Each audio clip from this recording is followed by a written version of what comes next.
Buenas tardes, ¿cómo están mis amigos, mis hermanos? Voy a continuar con la lectura de Cartas a la Iglesia, escrita por Francis Chan, y veo que Enrique ya está listo para escuchar. Voy a tratar el capítulo 2, es un capítulo muy bueno, les va a gustar mucho. Y, y bueno, ya escuché de gente que han escuchado capítulo uno, algunos que escucharon en inglés el capítulo uno y 2. ¿Qué tal, Edgar, en Paraguay? Eh, bueno, vamos a estar leyendo la versión en español que tengo en versión digital. Entonces, capítulo 2 por Francis Chan, Cartas a la Iglesia. Capítulo 2, lo sagrado. Sinceramente me molesté la primera vez que leí que Dios mató a Usa solo por haber evitado que cayera el arca del pacto. Usa tocó el arca porque los bueyes que la transportaban tropezaron, en 2 Samuel capítulo 6. Pareciera un error insignificante, sustentando por buenas intenciones. Si Dios había prohibido que Dios tocara el arca, pero ¿por qué debía de hacer Usa si se iba a caer? ¿Debería dejar que algo tan sagrado como el arca cayera? ¿No es desconcertante que el sacrificio del rey Saúl le haya costado el reino? En 1 Samuel capítulo 13. Después de todo, ya había esperado al sacerdote Samuel por 7 días para que fuera y ofreciera el sacrificio, pero no llegó el día que había prometido. En mi opinión, parece que fue un acto noble el hecho que Saúl ofreciera sacrificio, porque no quería ir a la guerra sin antes agradecer a Dios. ¿Y el reino le fue arrebatado por eso? ¿Y qué tal Moisés, quien no logró entrar a la tierra prometida por golpear la peña en lugar de hablarle, en Números 20? Luego de todo lo que pasó Moisés, frustrarse con el pueblo y golpear la roca airado, ¿fue tan grave? Tenemos también a Ananías y Zafira. Ambos cayeron muertos por mentir acerca de la cantidad de dinero que donaron a la iglesia, en Hechos capítulo 5. Esto era en el Nuevo Testamento. ¿Quién exagera? Y para rematar, Pablo les escribió a los corintios que muchos de ellos estaban enfermos e incluso muertos por tomar la cena del Señor indignamente, en 1 Corintios 11:30. Si Pablo no estaba exagerando, entonces, ¿estamos a un paso de la muerte? A menudo consideramos que de las situaciones que vemos en las Escrituras, el castigo es demasiado severo para el delito. Pero, ¿por qué pensamos así? No comprendemos el significado de lo sagrado. Y es que vivimos en un mundo centrado en el ser humano, entre personas que se consideran a sí mismas como la máxima autoridad. Somos ágiles para decir cosas como no es justo, porque creemos que como seres humanos merecemos tener ciertos derechos.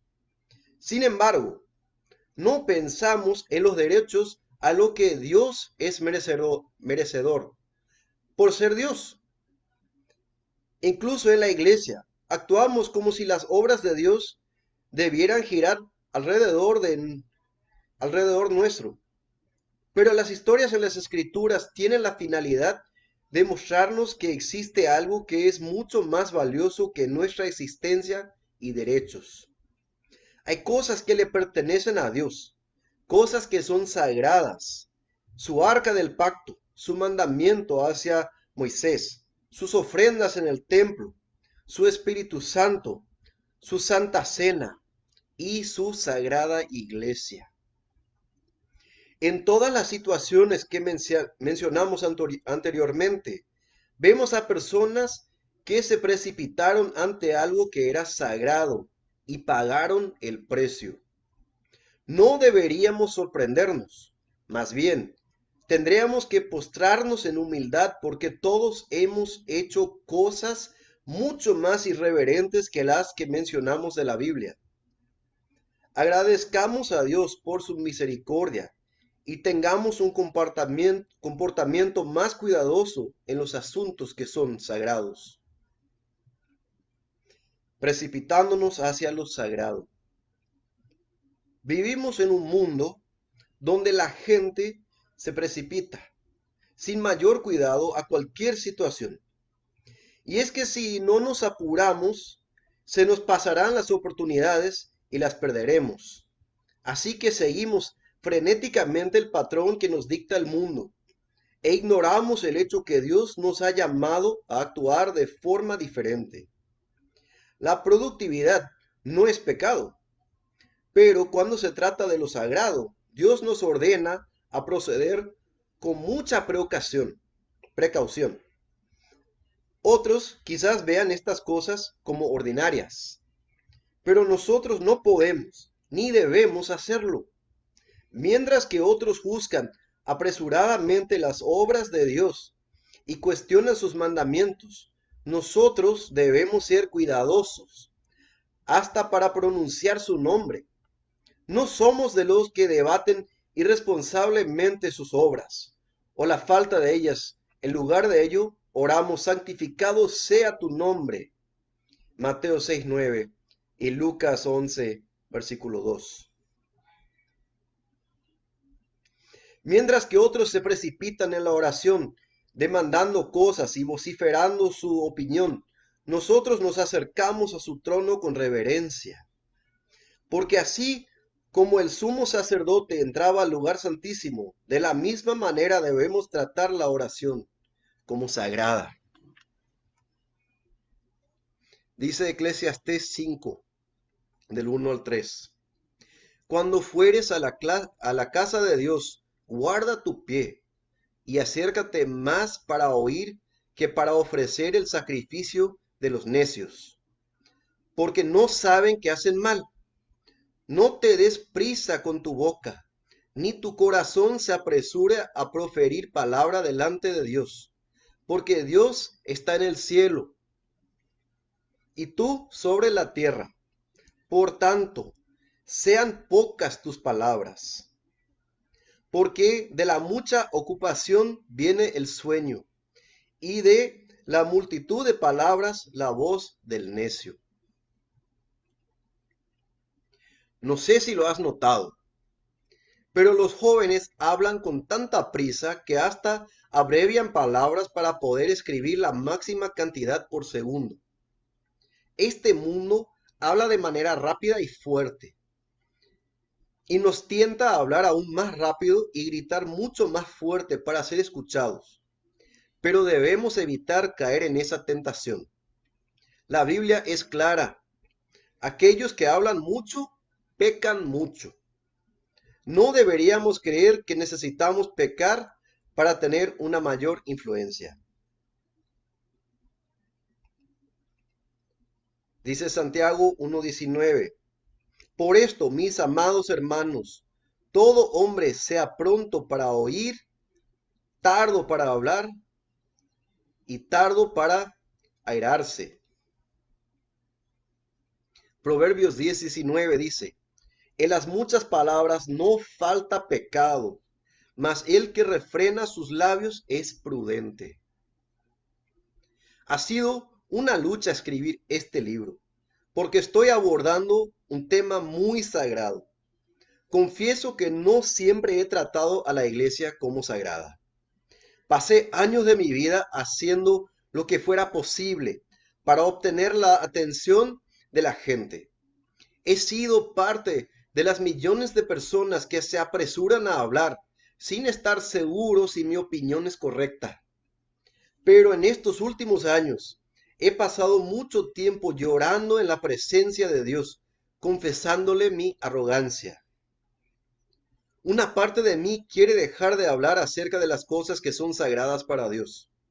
En varias ocasiones quise dejar de escribir este libro. Realmente llegué a pensar en borrarlo en vez de publicarlo, porque me sentía más seguro al quedarme callado. No solamente me hubiera ahorrado toda la crítica que voy a recibir, sino que además me protegería de hablar erróneamente en contra de Dios. Sin embargo, esta forma de pensar dictamina que si te quedas callado, nunca pecarás.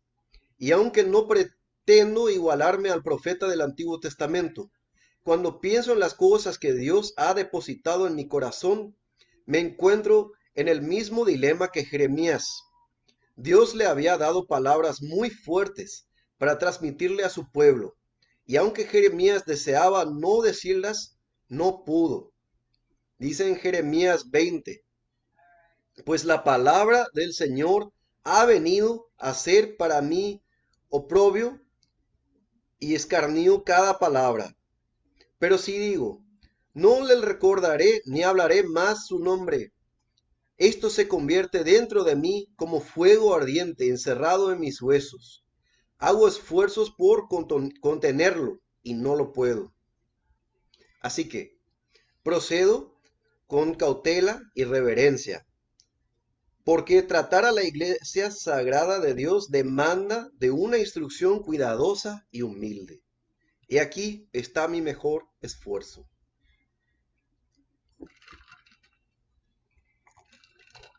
Un misterio sagrado. No hay honor más grande en esta tierra que el pertenecer a la iglesia de Dios. ¿Cuándo fue la última vez que te sentiste asombrado por ser parte del cuerpo de Cristo? ¿Alguna vez te ha dejado maravillado tal privilegio? Efesios 5, 29 y 30 dice, porque nadie aborreció jamás su propio cuerpo, sino que lo sustenta y lo cuida, así como también Cristo a la iglesia, porque somos miembros de su cuerpo. Todo creyente necesita leer detenidamente y contemplar por un buen momento estos versículos.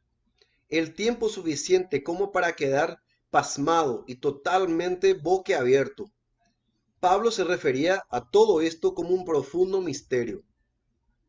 Si lograr tus metas se convierte en tu ídolo, no te quedará tiempo para este misterio. Te precipitarás a leer el siguiente párrafo para poder terminar de leer este libro, en lugar de detenerte a meditar en el milagro que significa que tú, como ser humano, estás unido a un Dios que habita en luz inaccesible, como dice en 1 Timoteo 6:16. Efesios 5:32 dice, grande es este misterio, pero hablo con referencia a Cristo y a la iglesia. Detente el tiempo suficiente como para que te quedes maravillado. El sol queda a millones y millones de kilómetros de distancia y no tienes la capacidad de verlo de cerca. Obviamente no puedes tocar el sol y quedar con vida. Entonces, ¿cómo es posible que en este momento te encuentres unido a aquel que brilla más que el mismo sol? Los mismos ángeles se tienen que cubrir el rostro con sus alas ante su presencia, dice Isaías capítulo 6, versículo 2. Aún así, tú eres miembro de su cuerpo, porque alguien tan extraordinario escogería cuidarte como a su propio brazo. Por favor, dime que no seguiste leyendo. Por favor, dime que te detuviste, aunque sea por un minuto, para adorar. No puedes estar tan ocupado como para no hacerlo caso. Pero no cabe duda de por qué no somos conocidos como los que se alegran con un gozo indescriptible. Primera de Pedro 1:8. Y es debido a que no tomamos el tiempo para meditar en sus misterios.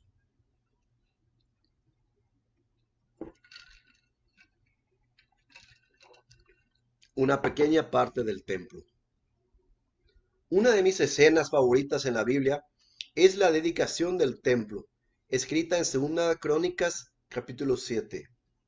Me hubiera encantado poder estar ahí para verla. Imagina vivirla. Dice en 2 Crónicas 7, 1 al 4. Cuando Salomón terminó de orar, descendió fuego del cielo y consumió el holocausto y los sacrificios. Y la gloria del Señor llenó el templo. Tan lleno de su gloria estaba el templo que los sacerdotes no podían entrar en él. Al ver los israelitas que el fuego descendía y que la gloria del Señor se posaba sobre el templo, cayeron de rodillas y postrándose rostro en tierra, alabaron al Señor, diciendo, Él es bueno, su gran amor perdura para siempre. ¿Puedes imaginarte el fuego descendiendo del cielo? ¿Cómo es la gloria de Dios? Imagino mi corazón latiendo rápidamente. Me puedo ver luchando para respirar, evitando a toda costa desmayarme. Luego, al estar en medio de todo esto, sentir que me invade una enorme emoción y ganas de adorar junto a los demás creyentes. El templo era el lugar donde el cielo y la tierra se encontraban, donde los ojos humanos tuvieron un destello de su gloria. El Nuevo Testamento describe algo superior, pero el hecho que desee la experiencia narrada en el Antiguo Testamento es un indicativo que no aprecio la nueva realidad tanto como debiera. Efesios 2, 19 al 22 dice, Por tanto ustedes ya no son extraños ni extranjeros, sino conciudadanos de los santos y miembros de la familia de Dios, edificados sobre el fundamento de los apóstoles y los profetas, siendo Cristo Jesús mismo la piedra angular. En él todo el edificio, bien armado, se va levantando para llegar a ser un templo santo en el Señor. En él también ustedes son edificados juntamente para ser morada de Dios por su Espíritu. Efesios 2, 19 al 22. Yo daría lo que fuera por estar afuera del templo y ver la gloria de Dios descendiendo. Pero tengo algo mejor. Literalmente, formo parte del templo. Por alguna razón que aún no entiendo. Y gracias a la sangre de Jesús, fui aceptado junto con otros a ser parte de la morada de Dios. Pedro nos describió como piedras vivas en 1 de Pedro 2:5. Tú eres una piedra de la estructura, la cual tiene como cimiento a los apóstoles y los profetas, y Jesús mismo es la piedra angular. Efesios 2:20. Cuando Pablo habló de este concepto, utilizó el pronombre plural ustedes y el sustantivo singular templo. Estamos todos unidos y juntos formamos la casa de Dios. Soy un trozo de un templo que transciende tiempo y espacio. ¿Y porque la estructura es un templo? Esto quiere decir que Dios hace de nosotros su casa. A estas alturas de la narración deberías de estallar de alegría. No trates de resolver el misterio, contémplalo. Cuando Pablo le explicaba a los corintios acerca de este misterio, les hizo una advertencia aterradora. Él dijo, ¿no saben que ustedes son templo de Dios y que el Espíritu de Dios habita en ustedes? Si alguno destruye el templo de Dios, él mismo será destruido por Dios, porque el templo de Dios es sagrado y ustedes son ese templo. 1 Corintios 3, 16 y 17. Piensa en la escena de 2 Crónicas 7, cuando el fuego y la gloria de Dios llenaron el templo. ¿Pensarías en tomar un mazo y destruir el templo? Claro que no. Entonces, ¿por qué somos tan rápidos para esparcir chismes y difamar al liderazgo y dividir la iglesia. Si alguien destruye el templo de Dios, Dios destruirá a esa persona. ¿Por qué Dios es tan severo en este tema? Pablo explica que el templo de Dios es sagrado y que todos juntos somos ese templo. Así que piénsalo. ¿Quieres seguir haciendo eso? Seamos cuidadosos con nuestras palabras y acciones, porque estamos tratando con algo sagrado. Escojamos el lado correcto, el de su protección. Tal vez por eso dijo Pablo en Tito 3:10, al hombre que causa divisiones después de la primera y segunda amonestación, deséchalo. No podemos permitir la división, porque Dios abomina este pecado. Su templo es demasiado sagrado. Actualmente vivimos en una cultura donde acostumbraba a calificar y dar nuestra opinión acerca de todo, ya sea de la pizza que comemos, del conductor del Uber, de la película que vimos, de la fotografía de nuestros amigos en sus perfiles de redes sociales. Todo está disponible para que lo critiquemos y comparemos. En la iglesia, en lugar de maravillarnos por el extraordinario misterio de ser parte del cuerpo de Cristo, criticamos el liderazgo, la música, los programas y todo lo demás. Señalamos las fallas en el sermón del pastor con la misma convicción con la que criticamos la interpretación del actor de la película que vimos o la derrota de nuestro equipo preferido. Al hacer esto, ¿no estaremos tomando un mazo y destruyendo el templo de Dios? Recordemos que el templo era el lugar que Dios escogió para habitar en la tierra. Y ahora, ese templo es la iglesia. Nosotros somos ese templo. Considera esto. En 2 Crónicas capítulo 7, en la dedicación del templo, no fue la única ocasión en la que cayó fuego del cielo sobre el templo. Eso también sucedió en Hechos capítulo 2, cuando nació la iglesia. Los discípulos estaban unidos y orando, cuando lenguas de fuego cayeron sobre ellos. Ellos eran el templo y cayó sobre sus cabezas el fuego. Y ya conoces el resto de la historia.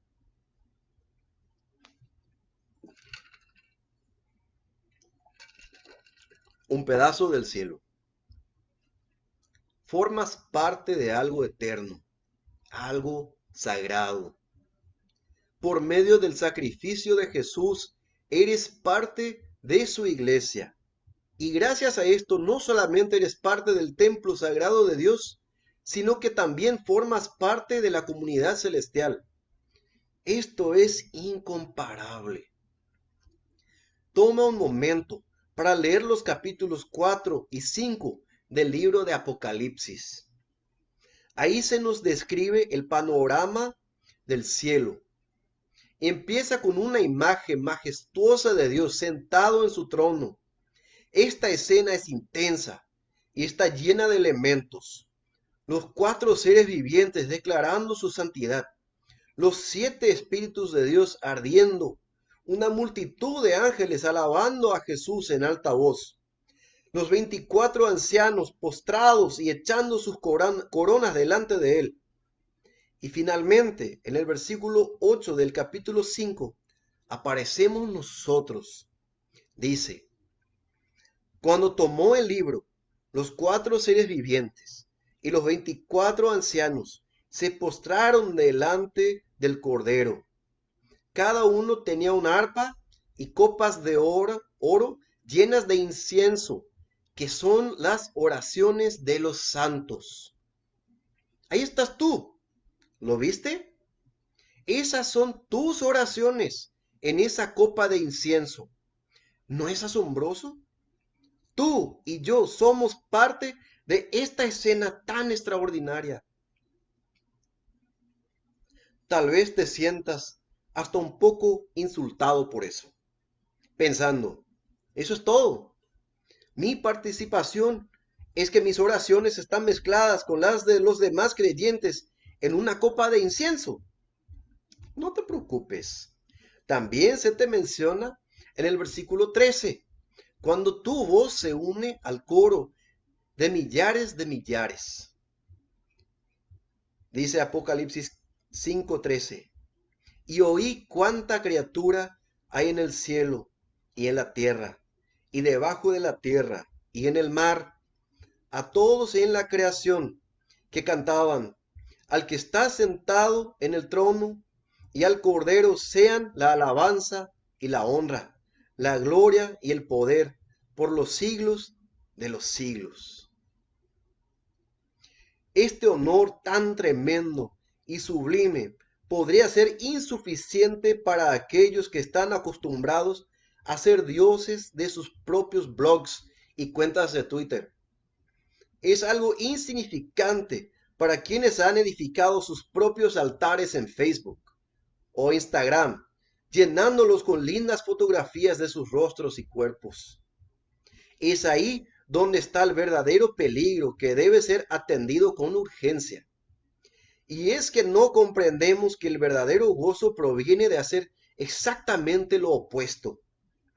El gozo viene de estar junto a todos aquellos que Jesús redimió y deleitarnos en un mar de adoración al formar parte de algo tan sagrado. El congregarnos con la iglesia debería conducirnos a un terreno santo. Estar reunidos con otras personas para adorar a Dios, con la oportunidad de demostrarle tu amor sirviendo a los que te rodean, considerándolos como más importantes. No se trata de ti y eso debería alegrarte, porque esto es algo eterno, es sagrado.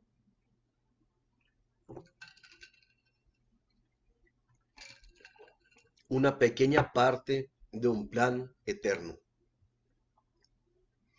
¿Te has detenido a meditar en el hecho que formas parte de un plan eterno?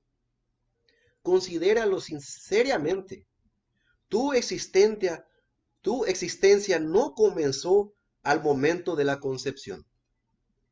Empezaste a existir en la mente de Dios antes de la fundación del mundo. Medita sobre esto. Pocas cosas te harán sentir tan pequeño o tan grande como esto. Efesios 1, 4 al 5 dice, Dios nos escogió en el antes de la creación del mundo para que seamos santos y sin mancha delante de Él. En amor nos predestinó para ser adoptados como hijos suyos por medio de Jesucristo, según el buen propósito de su voluntad. Lejos de ser un accidente, tú y yo somos parte de un plan magnífico, el cual comenzó antes que la planeta Tierra y continuará después de él. Por eso, el automenosprecio es tan perverso como calumniar a la iglesia de Dios. Y es que al hacerlo estamos despreciando lo que Dios planeó y creó cuidadosamente. Él nos escogió antes de fundar el mundo. Nos conoció antes de formarnos, dice Jeremías 1:5. Y preparó obras para nosotros aún antes de ser creados, dice Efesios 2:10. Él ya tenía planes para su iglesia sagrada y decidió incluirnos en esos planes. Esta declaración debe llenar de profunda paz a nuestra alma angustiada.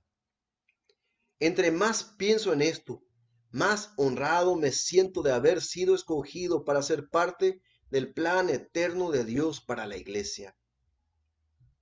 Si no te sientes fascinado por estar incluido en la iglesia, te motivará a saber que hay seres en el cielo que observan maravillados a la iglesia. Dice en Efesios 3, del 8 al 10, a mí, que soy menos que el más pequeño de todos los santos, me fue dada esta gracia de anunciar entre los gentiles el evangelio de las inescrutables riquezas de Cristo y de aclarar a todos cuál sea la dispensación del ministerio escondido desde los siglos en Dios, que creó todas las cosas, para que la multiforme sabiduría de Dios sea ahora dada a conocer por medio de la iglesia a los principados y potestades en lugares celestiales. Analiza lo que está diciendo aquí. Dios quería mostrarle su sabiduría incomparable a los seres celestiales. Así que creó la iglesia. Pienso que, como su iglesia, tenemos la sagrada responsabilidad de funcionar de tal manera que los principados y potestades en lugares celestiales puedan maravillarse por la sabiduría de Dios. Ellos deberían ver tal unidad y armonía entre nosotros que demuere el magnífico plan de Dios.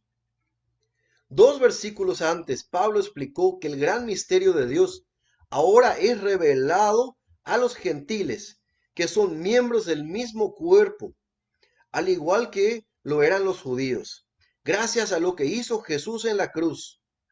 Este es el misterio divino que estaba escondido desde los siglos en Dios. La gran revelación que las potestades celestiales estaban esperando ha llegado. Se levanta el telón y todos quedan sin aliento al ver que es la iglesia. ¿Cómo es posible? No puede ser. Gracias a la cruz, gente de toda lengua y nación se hacen miembros del cuerpo. Impresionante. Dios mismo une a su creación permitiéndole ser parte de su cuerpo. Sorprendente. Este fue su plan desde el principio, que llegaría el día cuando el Dios Todopoderoso habitaría en medio de personas de todas las razas y que ellos estarían completamente unidos, formando un solo templo donde habitará Dios. Ahora puedes ver la importancia de todo esto. Muchos tratan a la iglesia como algo opcional, como si fuera una manera anticuada de conectarse con Dios y que su uso ya caducó. Prefieren conectarse con Dios a solas y a su manera, sin toda esta gente rara que nos hace más difíciles las cosas. Podemos sentirnos identificados con lo que algunos sienten acerca de la iglesia, pero cuando logramos verla desde la perspectiva de Dios y cuando la apreciamos teniendo en cuenta el diseño de Dios, no podemos evitar quedar asombrados. Y es que, ¿quién sino Dios para trazar un plan tan hermoso y magistral? No puedo evitar ver nuestra languidez al no darnos cuenta de la belleza del diseño de Dios para la iglesia. Es difícil de entender que los mismos seres celestiales están impactados por la iglesia de Dios, mientras que hay muchos en la tierra bostezando al pensar en ella. La primera iglesia no necesitaba música dinámica, o buenos videos, o líderes atractivos, o iluminación elaborada para sentirse emocionados de ser parte del cuerpo de Dios. El Evangelio era más que suficiente para que vivieran en asombro. ¿Acaso no te sientes, aunque sea un poquito avergonzado, de necesitar todo este entretenimiento? Y no es completamente tu culpa, ya que por décadas, líderes como yo han perdido de vista el poderoso misterio que es innato de la iglesia. En su lugar, acuden a otros métodos para capturar el interés de las personas. Y con toda honestidad lo digo, lo hemos entrenado a ustedes para que se hagan adictos a cosas inferiores. Hemos desvalorado algo que es sagrado y por eso debemos arrepentirnos. Eso concluye el capítulo 2 del libro Cartas a la Iglesia por Francis Chan. Espero que le haya sido de bendición escuchar lectura. Si perdieron una parte, pueden ver este video, va a estar en mi página, pueden comenzar desde el principio. Saludos a todos, a Nelson y a Mari, a Jeff Velázquez, a Martín, a Máxima, todos que están viendo. No voy a leer mañana el día domingo, voy a descansar, pero el lunes voy a seguir leyendo otra vez el capítulo 3. Bueno, muchas bendiciones y les amo. Daniel, perdón, ya me voy a ir, pero puedes ver este video ya en su grabación. Saludos a todos, les amo en el amor de Cristo. Chao, chao.